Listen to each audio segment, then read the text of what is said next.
पर ये दोनों ही भर्ती आचार संहिता लागू होने से पहले ये निकालनी है, ये सरकार के एजेंडे में है। मैं अब कुछ अपडेट लेकर के आया हूं आप लोगों के लिए।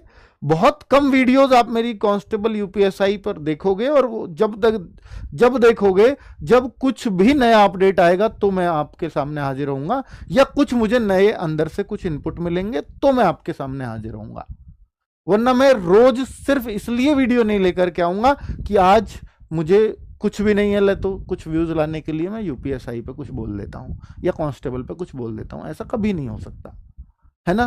वो जरूरत ही नहीं लगती। और इतना भी आपको मालूम है कि केवल इसलिए तो मैं यूट्यूब पे नहीं आऊंगा कि बस आज कुछ यूपीएसआई पे बोलने का मन कर रहा है।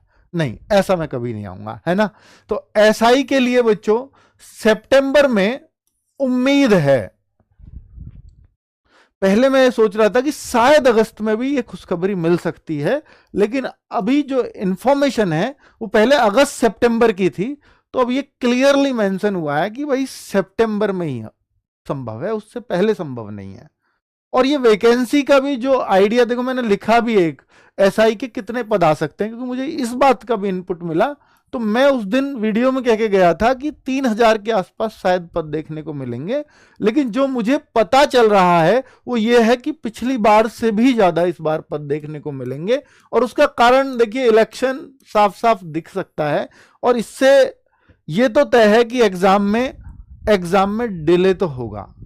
इलेक्शन के बाद ही एग्जाम जाएगा, उससे पहले संभावनाएं नहीं दिखती, अगर ये 30-32 दिन में एग्जाम ना कराएं तो। वैसे भी देखो आचार संहिता तो तय ही है, जब ये फॉर्म आ जाएंगे और एग्जाम मान लो ये 30-40 दिन में भी लेने लगे तो उस दौरान शायद आचार संहिता चल रही होगी। और अगर आचार संहिता चल रही होगी तो आचार संहिता में एग्जाम कराने के लिए मना नहीं है, पर वो बहुत सारी और भी चीजें में लगी होती है पुलिस फोर्स, तो उस दौरान एग्जाम कराना संभव भी नहीं है।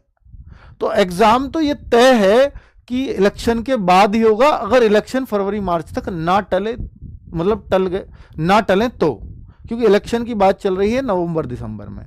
अगर वो फरवरी मार्च में टल गए फिर तो एक संभावना ये भी बनती है कि शायद ये एग्जाम पहले करा दें, रिजल्ट बाद में आ जाए, फिर एक संभावना है ना। तो एसआई के कितने पद हैं? 6 से 7 हजार की मुझे इनपुट मिले हैं कि भाई इतने पद आ सकते हैं, लेकिन एक्यूरेट कुछ भी नहीं है बच्चों, ठीक है। चलो, थानेदार बैच कब तक कंप्लीट होगा? एक हाँ, साथ में ये भी बता दूं कि अगर एसआई सितंबर में है तो कांस्टेबल की ये बात है कि एसआई के बाद ही देखने को मिलेगी, तो वो 10 दिन, 15 दिन, 1 महीना डिले, यानी अक्टूबर में ही इसकी संभावना बनेगी। पर ये दोनों ही भर्ती आचार संहिता लागू होने से पहले ये निकालनी है, ये सरकार के एजेंडे में है, ठीक है। ये पता चली है, इसलिए मैंने आपको बोल दिया। साथ में अब पहले मैं इसमें श्योर नहीं था, लेकिन अभी ये मतलब कह ही रहे हैं कि यार कांस्टेबल के बिना फिर एसआई भी निकाल दी तो बहुत ज्यादा इंपैक्टफुल शायद सरकार के लिए ना रहे, क्योंकि बच्चा इसका बहुत वेट करता है। और अगर आएगी तो क्या इस बार एज रिलैक्सेशन मिलेगा क्या? भाई इस बार तो सीधे सब लोग जनप्रतिनिधियों के पास भागेंगे, क्योंकि हमें 1 महीने बाद आपके लिए वोट करना है। तो जनप्रतिनिधि इस बार तो दबाव में सबसे ज्यादा आएंगे, तो फिर तो उस बात की भी संभावनाएं खुली रहेंगी, है ना। तो ये भी एक बात है।